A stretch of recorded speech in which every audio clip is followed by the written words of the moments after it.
안녕하세요. 조창원 상무입니다. 예, 매도 먼저 맞는 게 낫죠. 그래서 제가 일단 첫 번째로 손을 들었고요.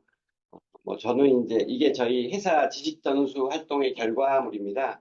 일단은 제가 멘토였고, 저희 고혜영 과장이 멘티로, 이렇게 이제 12시간을 3월 15일부터 5월 28일까지 진행을 했고, 이제 그 결과 보고서가 이렇게 나왔고요.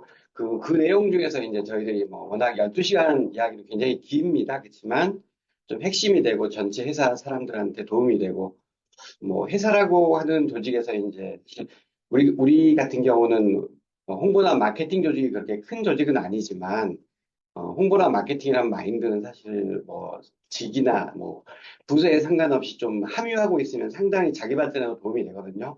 그런 측면에서 도움이 될 것들을 제가 이제 한 40분 정도 정리해서 발표하고 또 질의응답 받도록 하겠습니다. 저희 이제 그 DKI라고 하는 홍보는 왜 필요할까요? 그리고 이제 저희 DKI의 지금 홍보의 지금 수준은 어느 정도 될지를 좀 한번 물어보고 그런 결과로 나온 것 중에 하나가 우리 브랜드 DKI에는 어떤 것을 담을 것인가가 굉장히 중요할 것 같아요. 그래서 이제 우리가 담을 수 있는 예로 들면 강한 기업의 이미지도 있을 것이고요. 그 다음에 디지털 헬스케어 전문 기업이나 스마트 에듀로 발전하는 미래 비전을 가진 회사다. 아니면 기업의 정체성, 우리가 이제 SI 회사다, 아니면 스마트 경로당 회사다, 디지털 이런 MDM 회사다, 이런 것들도 담을 수 있겠죠. 또 변화하는 어떤 SI 시장에서의 선도자라고 하는 이미지도 담을 수 있을 거고요. 또 이제 회사의 차원에서 본 다음에 MZ 세대로부터 베이비 부머까지 화합한 회사의 이미지도 담을 수 있을 겁니다. 그 다음에 이제 믿고 맡길 수 있는 책임감 강한 기업이라고 하는 이미지를 어떻게 홍보 마인드 안에 심을 수 있는가에 대한 이야기들이 있을 겁니다. 저희 이제 비전은 이렇습니다. 사실은 제가 이제 만약 이 부서를 주도적으로 한다 그러면 1년 내에 만 국민 10%, 500만 명이 알게 하는 기업이 되자 하는 거고요. 결국 이제 이렇게 하기 위해서 중요한 것은 인지도 향상하는 것들이 관건이고, 그 다음에 이제 제가 봤을 때 이제 DKI 하면 사람들이 그러니까 이야기가 있어야지 재밌습니다. 사실 이야기를 우리 어렸을 때 책 읽은 것 중에 다 기억 안 나지만 콩쥐팥이나 토끼와 거북이가 기억나는 것은 이야기가 있었기 때문에 그게 인상적으로 머리 안에 각인되거든요. 그래서 DKI의 스토리는 무엇일까 하는 것도 굉장히 중요하고요.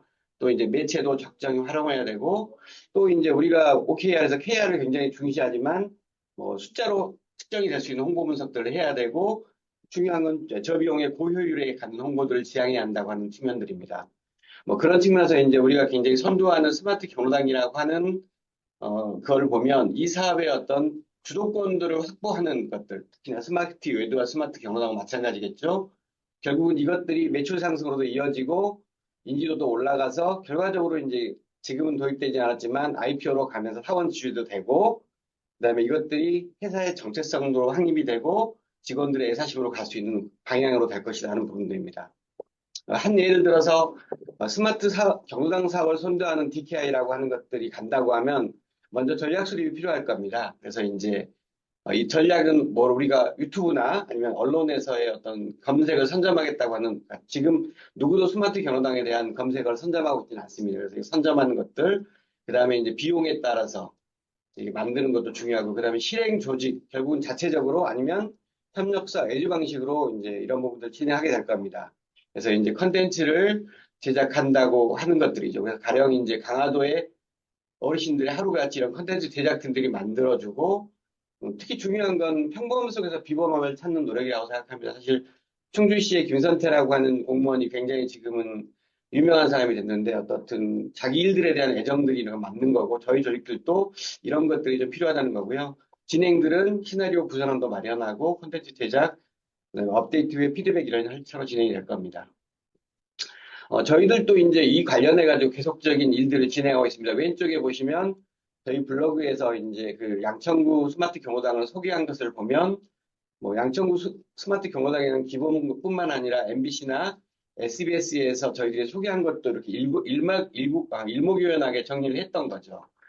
제가 이제 이전에 그 스마트 경로당 사례에서 보다 보면 가장 눈에 띄는 것들 중에 하나가 대전시 유성구에서 만들었던 한 노인분, 여자분이 그냥 자연스럽게 이용하는 거, 이건 나온 지가 좀 됐습니다. 그래서 이제 꽤 이런 것들이 인상적이더라고요. 그래서 우리도 이런 것들을 쉽게 만들 수 있는데 우리가 이런 것들을 왜 못 만들까도 고민을 해봤고요. 그다음에 저희들이 이제 제작할 때는 이런 부분들, 그러니까 전문 관리 인력도 필요할 것이고, 저희들이 이제 장점들도 부각해야 되고, 좀 이제 모든 세대들이 자연스럽게 소통할 수 있는 콘텐츠를 만들어야 한다고 하는 측면도 있습니다. 저희들이 스마트 경당 이미지를 선점했을 때 얻을 수 있는 부대 효과들입니다. 먼저는 이제 저희들 플랫폼인 네루드 헬스가 있겠고, 그 다음에 경로당. 이게 저희들이 확장하면 이제 스마트 건강 도시가 될 거고, 뭐 나중에는 이것들이 다 확장돼서 글로벌 헬스케어를 선도하는 기업으로까지 이제 저희들이 성장할 수 있는 토대가 이제 이런 계기를 통해서 만들어지는 것다는 거죠. 제가 이제 오늘 때 가장 중요한 것들은 이런 이야기를 하는 이유는 뭐냐면, 단순히 그 홍보 마케팅이 다른 부서의 일이 아니라 구성원들 모두가 참여하는 게 굉장히 중요하다는 겁니다. 이 구성원들이 참여했을 때 어떤 이 커뮤니티 자체에서의 어떤 신뢰성이나 열정, 네트워킹 비용들도 효율적으로 바뀌고, 이러면서 이제 계속 브랜드 가치가 상승하면서 우리 회사가 더 커질 수 있다는 거죠. 자, 이제 제가 혹시 유튜브에서 본 분이 있을지 모르겠는데, 유튜브를 통해서 망해가는 회사를 살린 케이스가 있습니다. 아마 검색해 보시면 나올 텐데, 이 쇼폼으로 이제 명성산업의 온양석산의 김명선 대리라는 회사입니다. 지금 아시다시피 이 석재 산업들이 이제 계속 어려워지고 있죠. 근데 이 김명선 대리가 쇼폼으로 계속해서 여러 가지 이제 자기들 일을 올립니다. 근데 대박이 난 게 다른 게 아니라 돌을 씻는 모습 있죠. 그 돌을 씻는 모습을 우리가 요즘에 이제 그런 거 있잖아. 멍 때리고 볼 수 있는 컨텐츠 있잖아요. 멍 때리고 돌 씻는 모습을 보니까 나름 재밌어요. 마치 이제 푸바오가 대나무 잎 먹는 모습을 아주 좋아하잖아요. 그런 용어도 있는데 그런 것처럼 이분들이 이렇게 하다 보니까 굉장히 인기가 끌고 좀 있으니까 이제 이게 900만 뷰가 터졌어요. 그러고 나니까 이분이 뭘 했냐면 이제 애완돌을 만들었습니다. 그래서 애완돌을 만들어서 파니까 엄청나게 잘 팔렸고, 근데 이분이 더 좋은 것은, 이 회사가 더 괜찮은 것은, 반려돌을 판 돈을 기부를 또 합니다. 네. 그래서 이제 그런 쪽으로 발전하게 되는 거고요. 그 다음에 이제 그러다 보니까 다른 일반 자기 산업들도 30% 이상 매년 매출이 상승해서 이 기업 자체도 굉장히 핫한 기업이 되고 기업도 살고 이렇게 했다는 케이스입니다. 그래서 좀 참여하고 뭔가를 고민했기 때문에 이 기업들은 좀 희망이 있었다는 거죠. 기업이 왜 홍보를 해야 될까요? 당연한 이야기이기도 합니다. 이 급변하는 마케팅 환경 속에서 자기 제품들을 하고 신뢰성을 확보하고 지금 굉장히 활발한 소셜 네트워크라는 조직들을 잘 활용하기 위해서 이게 필요하다는 거죠. 효과적인 홍보의 7가지 원칙이라고 있습니다. 굉장히 이제 루틴한 이야기지만 이 용어 하나는 굉장히 중요합니다. 우리 회사의 DK만의 특점과 장점을 파악하는 것 있고요. 굉장히 중요한 용어인데 고객의 관점, 우리의 관점이 아니라 고객이 뭘 원하는가를 알아야 되는 거고요. 또 이제 그 귀를 기울일 수 있는 스토리를 만들어내는 것도 굉장히 중요합니다.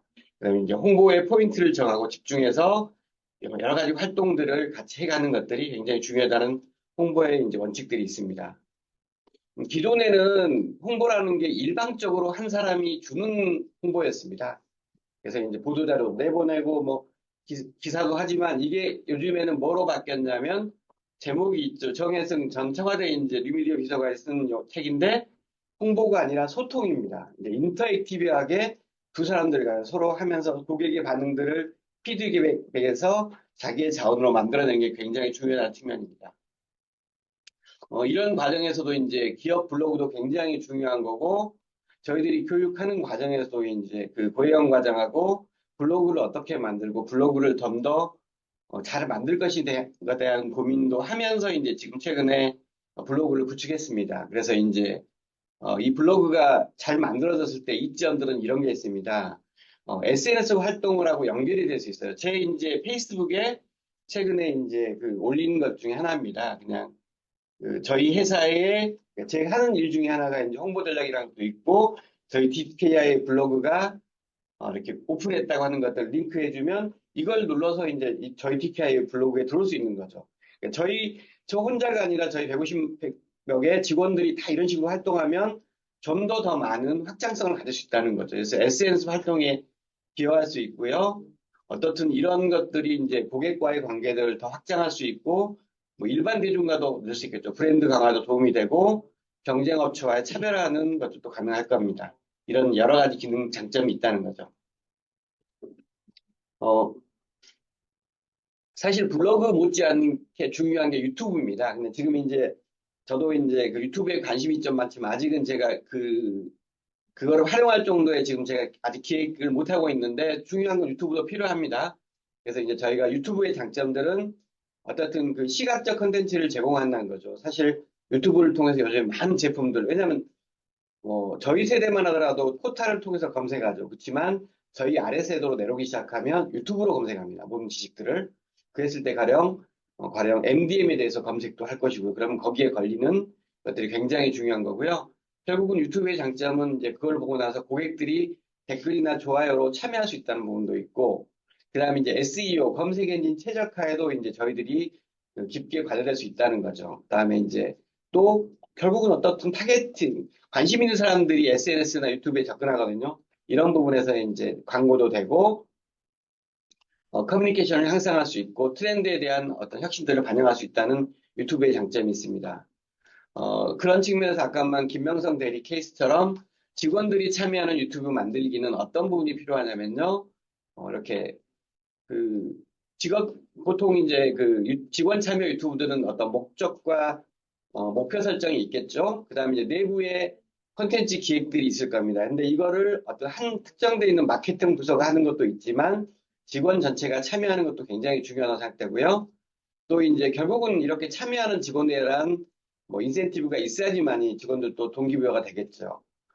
제가 옛날에 춘천시에서 대변인으로 일할 때 저희 춘천시 공무원들 중에서는 공무원 TV라고 하는 유튜브를 만들어서 엄청나게 인기 있는 친구들이 있었습니다. 직원 3명이 했었어요. 근데 저도 이제 그 친구들을 같이 좀 활용하려고 했었는데 그러다가 이제 제가 나왔는데 그 친구들이 지금은 활동을 멈췄더라고요. 아마 춘천시가 막았겠죠. 근데 그건 춘천시의 좋은 자원을 날리는 겁니다. 이런 식인데 저희는 막을 게 아니라 어떻든 좋은 활동들을 할 수 있게 인센티브가 필요하다는 거고요. 또 이렇게 하려는 사람들에 대해서 교육과 지원들, 뭐 장비, 기술들 이런 것들도 교육할 수 있는 기회를 주는 것도 굉장히 중요하고요. 뭐 콘텐츠들도 단순하게 뭐 이렇게 고정적인 게 아니라 아무거나 다 유튜브가 될 수 있습니다. 토론도 인터뷰도 되고요. 토론도 되고 여러 가지 기술 이야기도 가능하다는 겁니다. 저는 좀 전문화된 것도 괜찮습니다. MDM이나 뭐 전문 용어들도 검색할 때 검색의 엔진 걸릴 가능성이 더 높아지죠. 아주 보편적인 용어들은 검색이 안 되지만 특수 용어들은 저희만 검색될 수 있거든요. 유튜브에서. 제가 이제 옛날에 MDM을 가지고 유튜브에서 검색했을 때 스마트 경호, MDM으로 검색할 때 별로 안 나오더라고요. 근데 저희들이 좋고 인기 있는 콘텐츠를 만들면 MDM에서 저희들이 가장 상위에 갈 수도 있는 거죠. 그래서 이제 또 지금 아까 제가 한 것처럼 소셜 채널과의 연계도 굉장히 중요합니다. 자기의 개인의 유튜브들, 개인의 뭐 블로그나 유튜브나 페북들과 컨텐츠를 링크하면서 서로 이제 인터랙티브하는 원소스 멀티유즈의 좀 철학들이 필요하다는 거죠. 제가 이제 뭐 많이 관심 있는 분야겠지만 좀 성공하는 유튜브들의 사례로 2가지 정도를 뽑았습니다. 하나는 이미 이제 국민 스타가 돼버린 이미 구독자 수가 제가 이제 언제 했는지 모르겠지만 지금은 한 8, 90만 명 정도 되는 공무원입니다. 서울시 유튜브가 지금 아마 구독자가 20만이 안 될 겁니다. 10만 정도 될 거예요. 근데 충주시 유튜브는 구독자가 80만 명이 넘은 걸로 알고 있습니다. 한 사람이 그냥 만든 예산으로 말하면 뭐 거의 1년에 몇 천만 원 수준으로 서울시에 몇 억을 넘어가는 유튜브를 만들었던 김선태라고 하는 굉장히 이제 인상적이면서 차린 거고 인기는 아직 별로 없지만 저는 강북구 유튜브도 굉장히 흥미롭게 보고 있습니다. 이게 직원들이 참여하는 유튜브거든요. 근데 이제 공무원 사회는 보통 2년에 한 번씩 보직을 바꿉니다. 그래서 이제 보직을 떠나는 친구한테 이 판다 지금 갑자기 생각나. 추푸바오가 이제 중국으로 돌아갔죠. 그래서 이제 중국에 돌아간 것을 패러디해서 이 직원도 순환보직 한다는 것을 패러디해가지고 영상을 만들었더라고요. 그래서 이제 굉장히 이런 식의 어떤 직원들이 참여하는 콘텐츠에 흥미가 있다고. 그래서 강북구 가보시면 여러분들이 구독자에 비해서는 굉장히 좋은 콘텐츠가 많습니다. 그런 측면에서 이제 우리도 홍보나 마케팅을 생각해야 될 겁니다. 근데 이제 홍보와 마케팅도 엄청난 변화의 역사가 있습니다. 과연 2020년, 2002년에 같은 경우에는 보시면 지상파, KBS, MBC, SBS가 광고 매출의 대대적인 부분을 차지했습니다. 그리고 그 밑에 신문 잡지가, 인쇄 매체가 차지했죠. 자, 지금은 어떻게 바뀌었습니까? 2018년만 하더라도 완전히 모바일이 절대, 그 다음에 이제 신문 잡지, 지상파, 뭐 이렇게 종편 이런 식으로 막 이제 막 바뀌는 구도입니다. 그러면 우리가 매체를 생각할 때도 좀 이렇게 플렉시블하게 모바일을 쓸 수 있다는 거죠. 모바일은 접근도 편하고 그런 측면도 있습니다. 그래서 꼭 우리가 돈을 쓰는 홍보 마케팅이 아니라 이 시대에 맞는 매체를 활용하는 것도 굉장히 중요한 측면입니다.